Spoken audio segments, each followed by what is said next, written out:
Top 5 pharma stock जिनको सीआरडीएमओ boom से benefit होने वाला है। सीआरडीएमओ बूम क्या होता है? पूरे वर्ल्ड के अंदर, पूरी दुनिया के अंदर, चाहे कोई सी भी कंपनी हो, किसी भी कंपनी की आप मेडिसिन खरीद रहे हो, किसी भी कंपनी की, पर इन 5 स्टॉक को फायदा होने वाला है। तो क्या होता है सीआरडीएमओ, क्या होता है सीडीएमओ, कैसे इसका भी बूम बहुत ज्यादा लेवल पे चल रहा है कि पूरे वर्ल्ड वाइड अभी इंडिया के अंदर सीआरडीएमओ की बहुत ज्यादा बेनिफिट मिल रहा है। मतलब ओवरऑल पूरी दुनिया के लिए इंडिया अभी मेडिसिन बना रहा है, पूरी दुनिया के लिए, US, UK, Europe, Canada, Australia, east Asia, सब जगह के लिए। तो आइए अपन पूरा का पूरा डिस्कस करते हैं कि पूरी दुनिया को आखिर इंडिया क्यों मेडिसिन बना के दे रहा है। तो सारी चीजें डिटेल में डिस्कस करते हैं। और एक एवरग्रीन इंडस्ट्री, मतलब एक डिफेंसिव इंडस्ट्री जिसको कहते हैं, ग्रोइंग इंडस्ट्री बोलते हैं साथ में, कि भाई एक मेडिकल इंडस्ट्री, फार्मा इंडस्ट्री ऐसी होती है कि यार इंसान बीमार पड़ेगा, चाहे इकोनॉमी खराब हो अच्छी हो, कोई फर्क नहीं पड़ता, इंसान बीमार पड़ा तो इलाज कराएगा ही करेगा पूरे वर्ल्ड वाइड में। और बीमारियां बढ़ती जा रही है, इंसान की डिजीजेस बढ़ती जा रही है, तो इनको फायदा धीरे धीरे और इंक्रीज ही होगा। तो इकोनॉमी से इसका कोई लेना देना नहीं है ये डिफेंसिव स्टॉक्स में। तो चलिए आइए वीडियो शुरू करते हैं, सारी चीजें डिटेल के अंदर जानते हैं। But before starting the video, please एक बार वीडियो किसी ने लाइक नहीं करे तो लाइक कर देना, चैनल सब्सक्राइब कर देना और बेल आइकन नोटिफिकेशन प्रेस कर देना। Like, subscribe, bell icon notification, ताकि अपन आगे चलते हैं। And now this video is just for an educational purpose, not any investment advice. तो सबसे पहले मैं आपको बताता हूं ये सीआरडीएमओ और सीडीएमओ होता क्या है। सीआरडीएमओ का सिंपल सा मतलब है, सबसे पहले तो ये दो चीजें होती है, दो वर्ड आपने सुना। सीआरडीओ का मतलब है आपका कॉन्ट्रैक्ट रिसर्च डेवलपमेंट मैन्युफैक्चरिंग। मतलब सिंपल है कि जितनी भी बाहर की बड़ी बड़ी मेडिकल कंपनी से, ग्लोबल वाइज में बोल रहा हूं, जितनी भी आपकी यूएस की, यूरोप की, जितनी भी ग्लोबल मेडिसिन कंपनी चलती है, जिस ब्रांड की आप दवाई खरीदते हो, वो खुद से नहीं बनाता, वो किसी को आउटसोर्स करता है कि हमारे लिए रिसर्च करो, को बता देता है देखो भाई मेरे को कैंसर की दवाई बनानी है, रिसर्च करो कि कैंसर की दवाई कैसे बनेगी। वो इंडिया को आउटसोर्स कर देते, तुम रिसर्च करो, डेवलप करनी है, मैन्युफैक्चर करनी है, वो भी तुम करो। तो वो फाइनली क्या करते हैं, बस वो आपको एक स्पेसिफिक अमाउंट दे देते कि इतना अमाउंट है, तुम रिसर्च करो, डेवलप करो, मैन्युफैक्चर करो, और फाइनली जब मेडिसिन बन जाती है वो अपने ब्रांड के नाम पे बेच देती है। तो मेडिसिन जो बना तो इंडिया रहा है, वो अपने ब्रांड के नाम पे बेच रहे हैं। तो होता है कॉन्ट्रैक्ट रिसर्च डेवलप मैन्युफैक्चरिंग। अब यहाँ पे सीआरडीएमओ में रिसर्च भी अपनी कंट्री कर रही है, इंडिया ही कर रहा है। और सीडीएमओ एक होता है, सीडीएमओ के अंदर रिसर्च अपन नहीं कर रहे, जो दवाई ऑलरेडी बनी हुई है कि यहाँ पे उसको रिसर्च करने की जरूरत नहीं है कि ऑलरेडी ये दवाई स्टेब्लिश है कि ऐसे बनानी है। तो भी बाहर वाली कंट्रीज या कोई भी ऐसे जनरली खुद से नहीं बनाती, बड़ी बड़ी फार्मास्यूटिकल कंपनीज, वो उसको डेवलप करने के लिए, मैन्युफैक्चर करने के लिए भी इंडिया में देती है कि हमारे पास ऑलरेडी फॉर्मूला है, इसको आप और बना के दे दो। तो ये दो चीज होती है सीआरडीएमओ और सीडीएमओ। अब इसके अंदर सबसे मेन चीज है कि यहाँ पे इंडिया के बाहर वाले लोग आउटसोर्स क्यों कर रहे हैं, इंडिया के अंदर यूएस, यूके, कनाडा, यूरोप, सब लोग इंडिया में आउटसोर्स क्यों कर रहे हैं। पहली सबसे मेन इंपॉर्टेंट चीज, रिड्यूस कॉस्ट, रिड्यूस हो जाती है उनकी। क्योंकि यूके के अंदर आप देखो, यूके, यूएस वगैरह के अंदर कॉस्ट इतनी ज्यादा पड़ती है। एक बेसिक एग्जांपल लेता हूं, यूएस के अंदर साइंटिस्ट की सैलरी होगी 1,50,000 यूएसडी, मतलब एक बेसिक सा 1.5 लाख यूएसडी। यहाँ पे इंडिया में 5,000 यूएसडी हो जाती है महीने, मतलब इतनी भी 50,000 सैलरी भी हो जाए तो भी बहुत बड़ा हो जाता है यहाँ पे अमाउंट। तो मतलब यहाँ पर कॉस्ट बहुत कम है, चाहे मैन्युफैक्चरिंग, लेबर की कॉस्ट, मटेरियल की कॉस्ट इंडिया में बहुत कम है, तो इंडिया में उनको सस्ता पड़ता है। दूसरा चीज, टाइम सेव हो जाता है। क्योंकि अगर जो मेडिकल कंपनी से, जो ब्रांड के नाम से आप दवाई खरीदते हो, जैसे एग्जांपल के लिए सिप्ला हो गई, ये सब हो गई, तो अब इन लोगों को क्या होता है, इनको केवल अपने ब्रांड के नाम से मेडिसिन बेचनी होती है। इनके पास बड़ी बड़ी लैब, एक्सपर्ट, फैक्ट्रीज वगैरह ये सब नहीं होती कि वो दवाई को बनाए। अब वो एक एक दवाई को बनाने के लिए उनको हर बार नई फैक्ट्री चाहिए होगी, नए एक्सपर्ट चाहिए होंगे, तो उनको बहुत ज्यादा टाइम भी लगेगा और पैसे भी लगेंगे। तो इसलिए वो क्या करते हैं कि जो ये सीआरडीएमओ कंपनी, उनके पास तो ऑलरेडी लेबोरेटरी होती है, फैक्ट्री होती है, एक्सपर्ट्स भी होते हैं, उनके पास अप्रूवल भी होती है दवाई बनाने की, तो वो काम फटाफट से कम टाइम में करके दे देते हैं। वरना 10 से 12 साल तो दवाई बनाने में लग जाते हैं, उसके बाद भी पता नहीं दवाई बने नहीं बने, फेल हो जाए, तो इसलिए वो लोग नहीं बनाते। कैपेक्स भी बहुत ज्यादा हो जाता है कि भाई अगर वो बड़ी बड़ी कंपनी अगर इतनी सारी फैक्ट्री हर बार डालने लग गई और वो दवाई फेल भी हो गई तो नुकसान ही नुकसान में हो जाएगी। तो इस वजह से यहाँ पे फार्मा कंपनी जनरली आउटसोर्स करती है। अब इंडिया के अंदर ही सबसे ज्यादा बूम क्यों चल रहा है, कि इंडिया के अंदर ही क्यों सप्लाई करी। देखो मैं बता दूं, पूरे वर्ल्ड वाइड जो मेडिसिन सप्लाई करती है सबसे ज्यादा 2 कंट्रीज करती है बना के।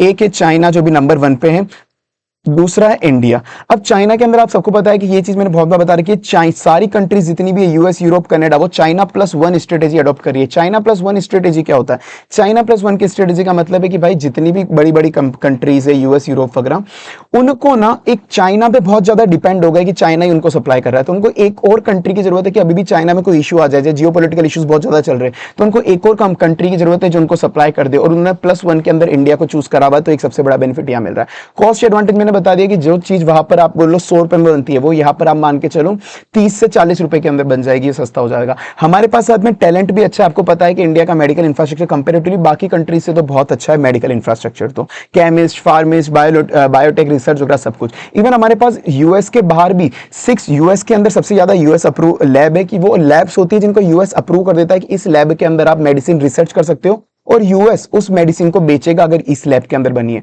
तो यूएस के बाहर आप मान लो इंडिया के अंदर सबसे हाईएस्ट अप्रूव वाली जो लैब्स है 650 प्लस लैब इंडिया के अंदर जो यूएस ने खुद ने अप्रूव करी दी है, यूएस एफडीए ने, ठीक है। उसके बाद इंडिया के अगर आप ये मार्केट देखोगे सीआरडीएमओ का जो ओवरऑल ग्लोबल मार्केट है, ग्लोबल मार्केट जो है ना वो 9% सीएजीआर से ग्रो कर रहा है। वही ये जो इंडिया के अंदर सीआरडीएमओ का मार्केट है वो 15% सीएजीआर से डेवलप कर रहा है।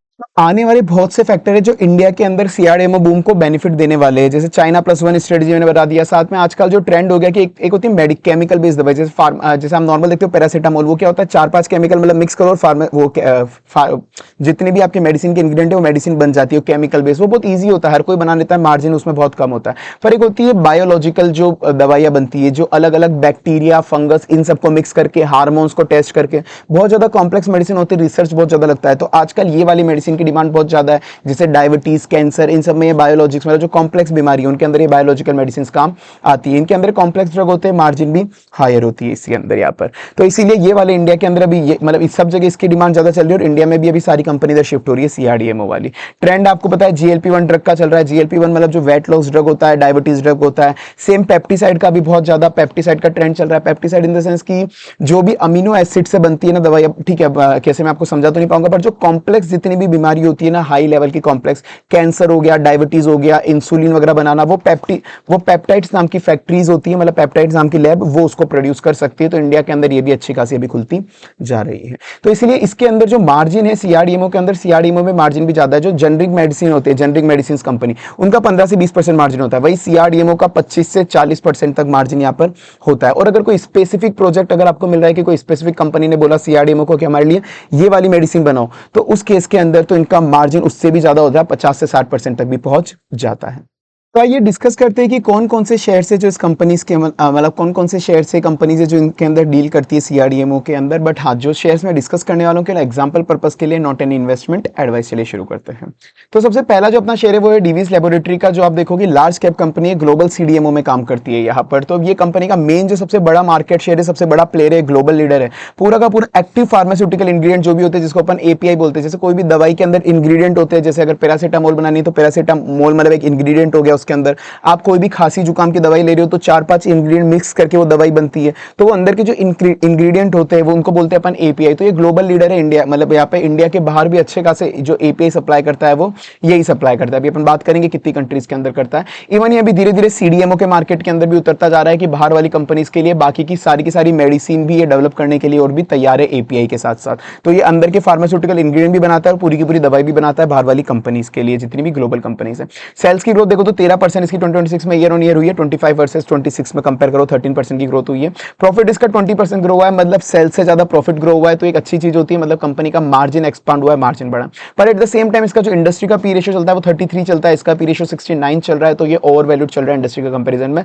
डेट फ्री कंपनी, एक अच्छी बात है कि डेट कंपनी में बिल्कुल नहीं है। रिटर्न ऑन इक्विटी 15% चल रहा है, ये भी अच्छा चल रहा है। इसके अगर आप शेयर होल्डिंग पैटर्न की बात करोगे, जैसे मैंने अभी एंजल वन का स्नैपशॉट लगाया हुआ आप देखोगे तो यहाँ पर अगर आप देखोगे एफआईआई ने भी कंपैरेटिवली लगातार हर क्वार्टर में थोड़ा बाय करते गए। यहाँ से इन्होंने इंक्रीज करके क्या करा, फिर थोड़ा सा यहाँ पे कम करा, पर वापस से इन्होंने 20.08 कर दिया, फिर 20.29% कर दिया। मतलब यहाँ पे कंपैरेटिव एफआईआई भी इसके शेयर्स के अंदर इंटरेस्टेड है। और अगर मैं इसके बाकी फैक्टर की भी अगर बात करूँ तो इसको मैंने कहा था इसके ग्रोथ फैक्टर 2 है। एक तो ये पूरा ग्लोबल लीडर है एपीआई के अंदर, साथ में ये सीडीएमओ भी इसका साथ में ऑन द वे चल रहा है कि सीडीएमओ की फैक्ट्रीज भी इतने डालना शुरू कर दिए कि अब दूसरों के लिए भी ये मेडिसिन प्रोड्यूस करेगा। इसके जो ग्लोबल फुटप्रिंट अभी पड़े हुए, मतलब जो जहां जहां पे सप्लाई करता है, यूएसए, यूरोप, जापान, इन सब जगह ये करता है। इनकी सारी कंट्रीज जितनी भी है सब जगह ये करता है। इवन इसने सीडीएमओ फैक्ट्री जो डाली है वो 500 एकड़ की सीडीएमओ फैक्ट्री इसने एक्वायर करी थी। अभी मतलब वो डाल रहा है, अभी इसके अंदर वो नेग्लिजिबल रेवेन्यू है कि अभी इतना अभी बहुत ज्यादा सीडीएमओ का काम ये नहीं करता है। तो यही इसका सबसे बड़ा ग्रोथ फैक्टर है। जब सीडीएमओ फैक्ट्री फुल्ली ऑपरेशनल हो जाएगी, क्योंकि अभी इसने जस्ट स्टार्ट करा है काम इसका, तब वो 1500 करोड़ रेवेन्यू प्लस तक, मतलब 1500 करोड़ 1500 करोड़ का रेवेन्यू इसका यहां से भी जनरेट हो सकता है। बाकी इसका 70% मार्केट शेयर है जो नेफ्रोक्सेन और डेक्स्ट्रोमाइथ्रिफोन नाम की ये दो एपीआईज होती है। मतलब ये दोनों काम के आते हैं इंग्रेडिएंट। ये दोनों आप जितने भी कोल्ड फ्लू, अगर आपको सर्दी जुकाम हो रहे होते हैं, पेन हो रहा होता है या फिर कफ सिरप वगैरह होती है, तो ये वाले इंग्रेडिएंट उसके अंदर डलते हैं। तो जो 70% मार्केट शेयर है जिनको सप्लाई करती है दोनों चीजें, ये इसी के पास है पूरे दुनिया के अंदर। इवन एफआईआई के अंदर, एफआईआई भी इसमें अपना स्टेक इंक्रीज कर रहा है। तो ये अपनी पहली कंपनी है। तो आई होप आपको वीडियो अच्छी लग रही होगी, अच्छी लग रही हो तो प्लीज वीडियो लाइक कर देना, चैनल सब्सक्राइब कर देना, बेल आइकन नोटिफिकेशन प्रेस कर देना, like subscribe bell icon notification. And अब उसके बाद अपन चलते हैं सेकंड जो है Sai Life Science Limited. Sai Life Science Limited एक मिड कैप कंपनी है जो सीआरडीएमओ और सीडीएमओ दोनों के अंदर डील करती है। अब सीआरडी, अब ये मैं कोई जेनरिक फार्मा कंपनी नहीं जो जेनरिक मेडिसिन बनाती है। जेनरिक मेडिसिन में मैंने कहा था कि भाई उसके अंदर मार्जिन कम होता है कंपेरेटिवली, पर ये ना बहुत ज्यादा कॉम्प्लेक्स मेडिसिन जो होती है ये वो बनाती है, रिसर्च भी खुद से करती है कि मेडिसिन कैसे बनानी चाहिए, कौन से फॉर्मूला एग्जैक्टली फाइनल यूज होंगे, वो सारी चीजें भी यही बनाती है। और साथ में सीडीएमओ का काम भी करती है ये, और एपीआईज भी बनाती है। तो टोटल जितनी वर्ल्ड के अंदर जो टॉप 20 फार्मास्यूटिकल कंपनीज है ना, टॉप 20 फार्मास्यूटिकल कंपनीज, उनके 18 तो इसी के क्लाइंट है, मतलब 18-20 में से 18 मेजर क्लाइंट तो इसी के हैं। सेल्स की ग्रोथ देखोगे 29% से हुई, प्रॉफिट 108%, मतलब सेल्स के कंपेरिजन में प्रॉफिट बहुत अच्छा बढ़ा है इसका, ये एक अच्छी बात होती है। इसका मार्जिन इंक्रीज हुआ है। पी रेशियो आप देखोगे इंडस्ट्री का 33 चलता है, इसका 53 चल रहा है, तो थोड़ा सा और वैल्यू भी चल रहा है। डेट टू इक्विटी 0.12 है, डेट कंपनी में बहुत ज्यादा नहीं है। रिटर्न ऑन इक्विटी 14%, आरओई भी कंपनी का अच्छा खासा चल रहा है। और अगर आप इसके अदर फैक्टर की बात करोगे तो इसकी ग्रोथ फैक्टर क्या है, मेनली अपन पहले ये बात करते हैं। तो कंपनी सबसे पहले क्या करती है, अगर किसी भी ग्लोबल कंपनी को अगर ऐसा है कि यार कोई भी दवाई बनानी है, लेट्स से एग्जांपल कैंसर की दवाई बनानी है, तो वो इसको रिसर्च करने के लिए बोल देती है, कॉन्ट्रैक्ट रिसर्च करने के लिए कि कैंसर की दवाई कैसे बनानी है, या आप हमको बताओ पूरे फॉर्मुला यूज लेके। तो ये पहले उसके लिए रिसर्च करती है। जब रिसर्च फाइनली तैयार हो जाती है तो रिसर्च के इसको रुपए मिल गए, तो क्योंकि इसने रिसर्च करी तो ये उस क्लाइंट को कन्वर्ट कर लेती है कि हम ये मेडिसिन की रिसर्च के साथ साथ हम आपको डेवलप भी कर देंगे ये वाली मेडिसिन। तो इसलिए एक बार जो रिसर्च वाले क्लाइंट होते हैं उसको डेवलपमेंट में भी कन्वर्ट कर देती है। और मेजरली ये पकड़ के बैठी है मिड साइज वाले ग्लोबल जितने भी बायोटेक फार्मा वाले हैं ना, मिड साइज वाली कंपनीज को पकड़ के बैठी है जितनी भी फार्मा कंपनीज है। इसने अपनी पेप्टिसाइड रिसर्च सेंटर भी FY 2025 के अंदर लॉन्च करा था। मैंने कहा था पेप्टिसाइड्स वगैरह मतलब जो डायबिटीज, वेट लॉस, ये वाली दवाई वहां पे बनती है जिनकी ग्लोबल लेवल पे अभी बहुत ज्यादा बूम है। तो ये एक इसका एक्सपांशन फैक्टर है कि जब पेप्टिसाइड इसको पेप्टाइड इसको बहुत ज्यादा रेवेन्यू कुछ टाइम में देने लग जाएगा जब प्रॉपर ये ऑपरेशनल हो जाएगा। सेम इसने अभी कैपेसिटी भी एक्सपांशन मोड के अंदर चल रहा है। इसने 1000 से 1300 करोड़ की प्लांट कैपेक्स करे कि भाई मेरे को कैपेसिटी इंक्रीज करनी है। और साथ में मैंने आपको बताया था टॉप 20 ग्लोबल फार्मा में से 18 इसके क्लाइंट हैं, और साथ में 300 प्लस ग्लोबल इनोवेटर्स को डील करती है, मतलब जो इनोवेशंस के लिए इसके पास आते हैं कि हमारे लिए ये वाली दवाई इनोवेट करके बताओ कि ये कैसे बनेगी। 44 कंट्रीज के अंदर ये डील करती है। साथ में इसकी जो बायोलॉजिकल फैसिलिटीज है, मतलब वहां पे यूएस के अंदर भी इसकी बहुत सारी लैब है और हैदराबाद के अंदर भी इसकी R&D लैब्स हैं। मैनेजमेंट का गाइडेंस है कि हम नेक्स्ट ईयर भी 15 से 20% का रेवेन्यू ग्रोथ तो हम टारगेट आराम से कर रहे हैं, क्योंकि चाइना +1 का भी शिफ्ट बहुत ज्यादा हो रहा है, ये मैनेजमेंट का कहना है। और इवन इसके अंदर यूएस FDA कंप्लाइंस, इसके पास जितनी भी लैब्स है सारी यूएस FDA कंप्लाइंस है कि यूएस ने उसको सर्टिफाई करा हुआ है, और यूएस बार बार बीच बीच में ऑडिट कराता है कि ये लैब सही से काम कर रही है नहीं कर रही। हर बार यूएस FDA की जो ऑडिट होती है ये इसको पूरी कर लेता है कि मतलब ये सक्सेस कर लेता है कि पास हो जाता है। बस इसके अंदर एक नेगेटिव फैक्टर ये वाला है कि भाई जो वर्किंग कैपिटल डेज है इसके 51 डेज से बढ़ के 77 डेज हो चुके हैं, मतलब वर्किंग कैपिटल स्ट्रेस इसको आ सकता है। तो ये हो गई अपनी दूसरी कंपनी। है जैसे वैसे भी जितने भी फंडामेंटल फैक्टर है, अदर फैक्टर है, जितने भी रिलेवेंट है, वो सारी चीजें मैं आपको यहाँ पे बता रहा हूँ। बट उसके अलावा भी अगर आपको और कुछ डिटेल में जानना है, जैसे मैंने एंजल वन चला रखा है, आप एंजल वन वेबसाइट चला सकते हो, आपको यहाँ पर उसकी शेयर दिख जाएगा, शेयर की प्राइस क्या चल रही है, एक स्मॉल कैप कंपनी है, शेयर का चार्ट, शेयर के फंडामेंटल, शेयर की अदर डिटेल आपको जाननी है तो यहाँ पर मिल जाएगी, आप यहाँ पे भी देख सकते हो। अब अपन उसके बाद अब चलते हैं नेक्स्ट शेयर पे जो है अपना सिंजन इंटरनेशनल लिमिटेड। ये एक मिड कैप कंपनी है, और ये अच्छी बात ये है कि जो बायोकॉन कंपनी आपने सुना होगा, बायोकॉन बहुत बड़ा ग्रुप है, एक फार्मा का मतलब बहुत बड़ा कंपनी है जो एक बायोलॉजिकल ड्रग्स बनाती है आपके, ये उसी से स्पिन ऑफ करके आया हुआ है, मतलब बायोकॉन ग्रुप का ही ये एक तरह से पार्ट है, आप उस तरह से मान सकते हो। तो ये CRDMO कंपनी है, वर्ल्ड क्लास के डेवलपमेंट करती है, मतलब वर्ल्ड क्लास की जो भी APIs बनानी होती है, दवाई बनानी होती है, उनके लिए रिसर्च भी करती है और डेवलप भी करके देती है। और मेनली जो डील करती है ये मॉलिक्यूल्स एंड बायोलॉजिक्स के अंदर डील करती है, मतलब एक होती है केमिकल बेस्ड, जो मैंने बताया था केमिकल बेस्ड दवाई, वो तो हर कोई बना लेता है, कोई भी कंपनी 3-4 केमिकल मिक्स करो हो गया। पर एक होती है बायोलॉजिकल बेस की, जनरली जो बैक्टीरियाज होते हैं, फंगस वगैरह जो होते हैं, इन सारी चीजों पे एक्सपेरिमेंट करना कि बैक्टीरिया से अपन कैसे दवाई बना सकते हैं, बहुत ज्यादा कॉम्प्लेक्स प्रोसीजर होता है, बहुत ज्यादा रिसर्च लगती है, तो ये मेन उसके अंदर काम करती है। सेल्स इसकी 3% से ग्रो हुई है, प्रॉफिट -21% से ग्रो हुआ है, मतलब इसका प्रॉफिट में तो है पर प्रॉफिट पिछले साल के कंपेरिजन में कम है, प्रॉफिट में तो है। तो ये एक नेगेटिव बात होती है कि भाई आपकी सेल्स थोड़ी ग्रो हुई है और प्रॉफिट आपका कम ग्रो है, मतलब कंपनी की जो EBITDA मार्जिन, मतलब कंपनी का जो ऑपरेशनल मार्जिन है वो डिक्रीज हुई है, कंपनी का ऑपरेटिंग लेवरेज सही से नहीं चल रहा है, ये एक नेगेटिव पॉइंट है। पर at the same point time इसका पी रेशियो इंडस्ट्री का 60 चलता है, इसका 57 चल रहा है, तो कंपनी हल्की सी अंडर वैल्यूड भी चल रही है। रिटर्न ऑन इक्विटी 7% डिसेंट से चल रहा है, debt to equity 0.09, debt company में सच नहीं है, ठीक बात है।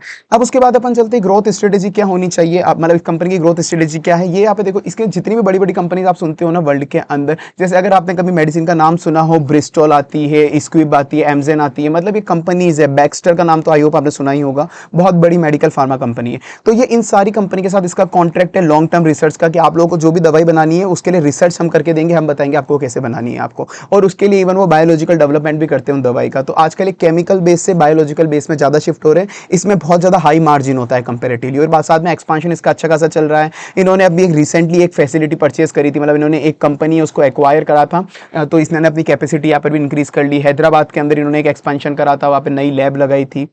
बाकी अदर फैक्टर की बात करोगे तो मैंने कहा था बायोकॉन ग्रुप का पार्ट है, तो मतलब कि ऑपरेशनल सिनर्जी मिल रही है कि एक तरफ वो फार्मा कंपनी है, एक तरफ ये इसके लिए रिसर्च भी करके दे रही है, तो इसको एक तरह से अच्छी खासी सिनर्जी मिल रही है। साथ में ये एआई भी यूज लेने लग गई ड्रग को डेवलप करने के लिए, कि डेवलप ड्रग कैसे बना सकते हैं उसके लिए एआई भी यूज लेने लग गई। रिस्क इसमें वो है कि मार्जिन कंप्रेस हुई है, प्रॉफिट पहले से कंपेरेटिवली कम हुआ है। उसके बाद अपन नेक्स्ट कंपनी की बात करेंगे, वो है एंथन बायोसाइंस लिमिटेड। ये भी कंपनी एक मिड कैप कंपनी है, पर इसके अंदर वैसे कंपनी ठीक चल रही है, परफॉर्म कर रही है, बट इसके अंदर एक चीज ध्यान रखना है, न्यूली लिस्टेड कंपनी है, न्यूली लिस्टेड कंपेरेटिवली रिस्क होती है, क्योंकि नया नया जब शेयर लिस्ट हुआ होता है वो थोड़ा हाई पी पे लिस्ट होता है शेयर के वजह से। कोई बाय सेल एडवाइस मेरी तरफ से कहीं पे भी नहीं है, पर वो गिर भी सकता है, और साथ में पता नहीं अभी कंपनी परफॉर्म कैसा करेगी, अभी रिसेंट मतलब आगे का डाटा कैसा होगा ये पता नहीं, तो थोड़ी रिस्क है। बाकी मैं अभी बताता हूँ कैसे अभी के हिसाब से कंपनी ठीक है। Bengaluru based CRDMO company plus biotech company भी है, जो मैंने सेम आपको बताया था बायोलॉजिकल ड्रग, अपन ने पहले वाली कंपनी के लिए बात करा था, सेम ये भी वो बायोलॉजिकल ड्रग बनाती है। जैसे मैंने कहा था फर्मेंटेशन एंजाइम प्रोबायोटिक, जीएलपी-1 और पेप्टाइड्स भी बनाती है। जीएलपी-1 पेप्टाइड्स मतलब जो मैंने आपको कहा था कि जो डिजीजेस होती है, जो भी कॉम्प्लेक्स वाली डायबिटीज हो गया, इस तरह की डिजीज होती है, वेट लॉस वाली, तो उनकी डिमांड बहुत ज्यादा है, कॉम्प्लेक्स टेक्नोलॉजी चाहिए, ये उसके अंदर भी उतर चुकी है। बाकी मैंने कहा था micro organism, bacteria, yeast, fungus, इन सबको यूज में लेके ये दवाई वगैरह बनाती है, और ये बहुत कॉम्प्लेक्स प्रोसेस है, हर कोई नहीं कर पाता। इसमें हाई मार्जिन भी ज्यादा होता है। यहाँ पर सेल्स ग्रोथ 15% हुई है, प्रॉफिट ग्रोथ 35% हुआ है, तो ये अच्छी बात है, प्रॉफिट कंपेरेटिवली ज्यादा बढ़ा है। पी रेशियो का 30, इंडस्ट्री का 33, इसका 73 है, तो ओवर वैल्यूड है, ये खराब चीज है। रिटर्न ऑन इक्विटीज का 19% चल रहा है, डेट टू इक्विटी 0.02 चल रहा है, मतलब डेट एसेट्स कंपनी में ज्यादा नहीं है, और रिटर्न ऑन इक्विटी 19%, अच्छी चीज चल रही है।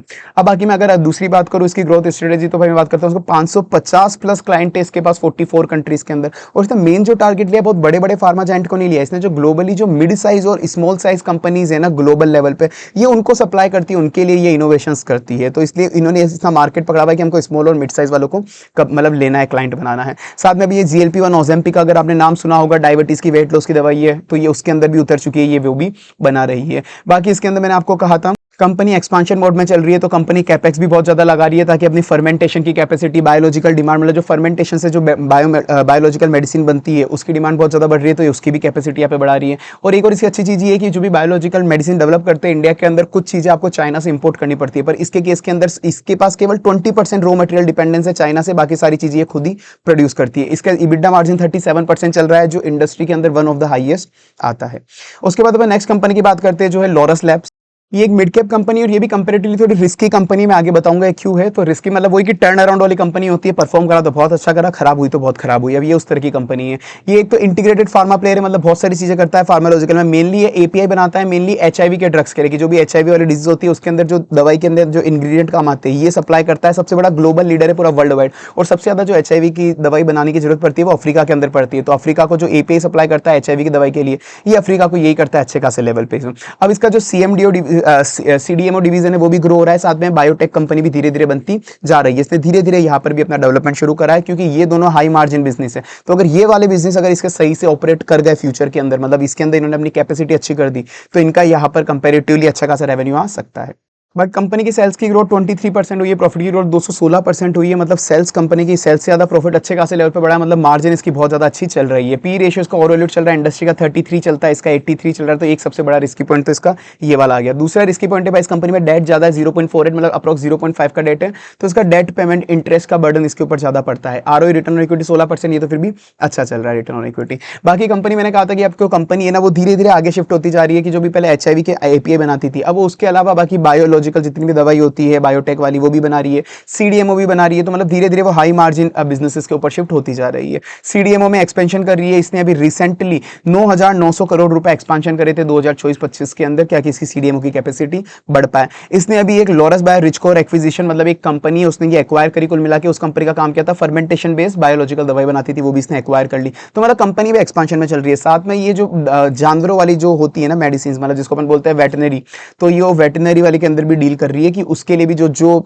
एनिमल्स को लगती है, उसमें भी जो एपीआई चाहिए होती है, दवाई चाहिए होती है, वो ये भी बनाने जा रही है। तो ये इसका एक्सपांशन चल रहा है। बाकी इसका 60% रेवेन्यू यूएसए से आता है भाई, 60% तो अच्छा खासा ये यूएसए को एक्सपोर्ट करती है, वहां पर डिमांड अगर बढ़ेगी तो इसको अच्छा खासा फायदा होगा 8%। और साथ में रिस्की भी है क्योंकि करेंसी फ्लक्चुएशन रिस्क भी इसको हो सकती है। बाकी इसके अंदर एक और नेगेटिव ये मैंने आपको बता दिया था कि डेट और इंटरेस्ट ज्यादा है इसके अंदर, क्योंकि डेट ज्यादा है। पर साथ में इसकी 5 साल की अभी की अगर आप सेल्स की ग्रोथ देखोगे तो अभी की तो बहुत अच्छी है। सेल्स 23% से लास्ट ईयर ग्रो हुआ है और लास्ट ईयर प्रॉफिट 216% से। पर अगर मैं 5 साल का सीएजीआर देखूं तो 5 साल के सीएजीआर में सेल्स 7% से ग्रो हुआ है और प्रॉफिट -2% से ग्रो हुआ है, मतलब प्रॉफिट ऐसा ग्रो नहीं हुआ है 5 साल के सीएजीआर के अंदर। पर धीरे धीरे कंपनी ने अभी वापस से ग्रो करना शुरू कर दिया, तो अब पता नहीं आगे क्या होगा। इसलिए मैंने बोला था इस तरह की रिस्की तरह की कंपनी है।